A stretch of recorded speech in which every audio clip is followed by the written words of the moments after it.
I sang and played guitar in Beloved for 4.5, close to 5 years. And those were all my best friends from high school. And then about a year ago, I met all the Classic Case guys for the first time. And I've been seeing those guys in bands there. You know, I told you they're a little bit older than I am, and I've been looking up to those guys for a long time, and I love their band, and so we took them. Beloved took Classic Case out on tour last summer, 2004, and I ended up playing guitar with them and singing with them every night, and then when stuff with Beloved started to end, I just started spending more time with them, and I kind of just jumped right into place. Was there a particular reason that Beloved kind of ended? I mean, was it? Yeah. Everybody's been asking because Joe and Matt and Johnny are starting a new band. Right. And pretty much, I think now that I can look at it, I think it was the reason why we split was just the pressure from all around, pressure to be gone on tour. We hadn't written any songs in 2 years because we've been touring so much. Was it getting kind of difficult to write? Yeah, it was getting difficult to write. I think I wanted to kind of go more a style, more like Classic Case, more singing, and I think maybe some of the other guys want to do heavier stuff, and I was kind of getting away from heavier stuff.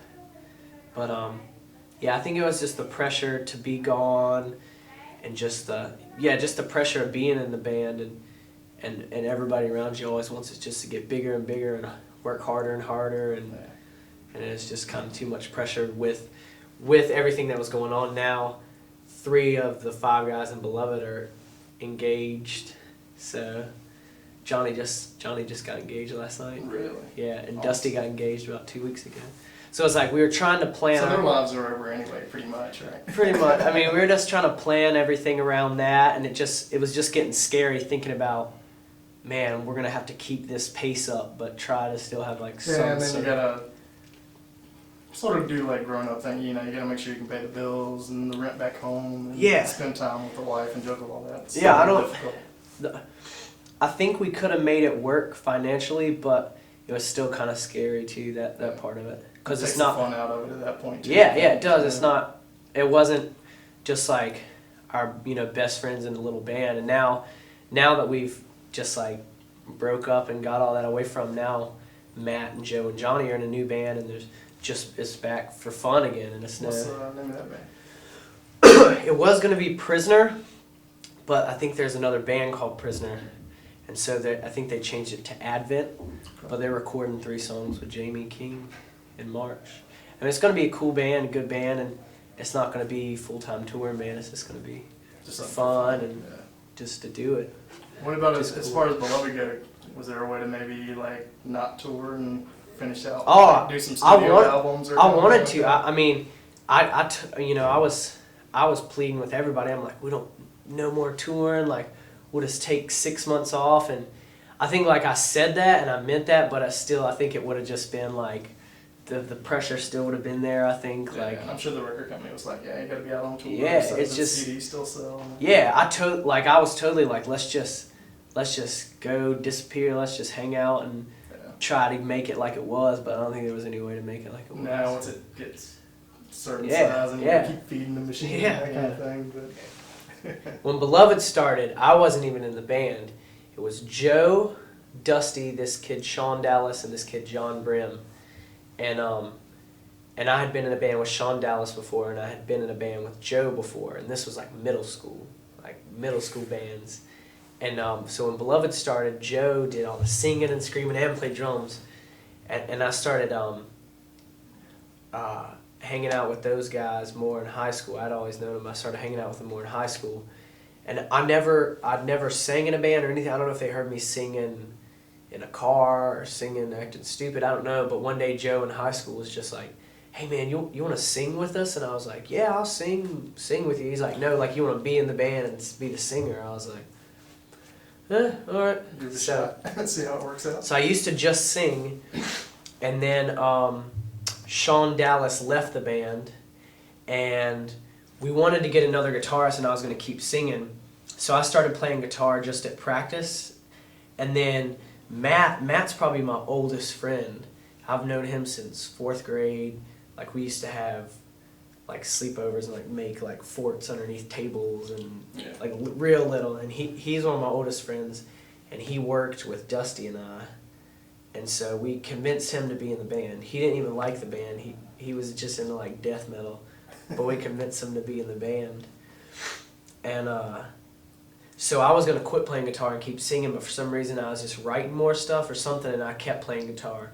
And that's how I got 3 guitars. It wasn't really anything we planned. It just kind of worked out that way. we're like, why not? So then sometime in there, we kicked out the bass player John Brim, and we got our best friend Mitch. He played bass, and he only played bass for like 9 months, and then that's when we got Johnny. And Johnny used to go on tour with us and be our roadie, and he didn't even play bass. He was just our best friend. So he played guitar, I think, and we were like, hey, we'll buy you a bass if you join the band. Just be our friend. So that's when Johnny joined, and then I guess I think May 2002 was when we signed to Tooth and Nail, or Solid State Records. And then was there a point that it like started getting big, like I guess from like local shows no, to really see, draw here's the thing. I don't know, like it was, I mean, I feel like the our record came out, our full length Failure On came out, we recorded it January 2003, and then we released it June of 2003.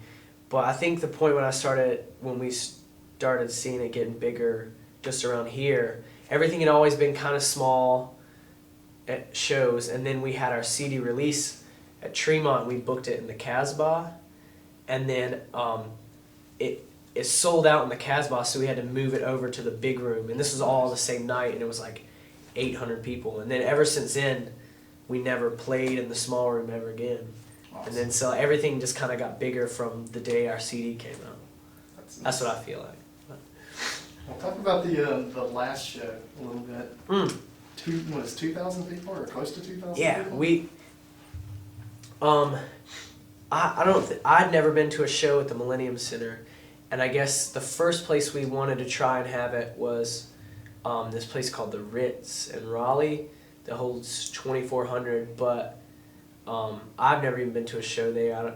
I just heard it was a big place, but they have like Mexican dance night on the weekends, so they wouldn't give me a weekend, even though I told them there would be people there.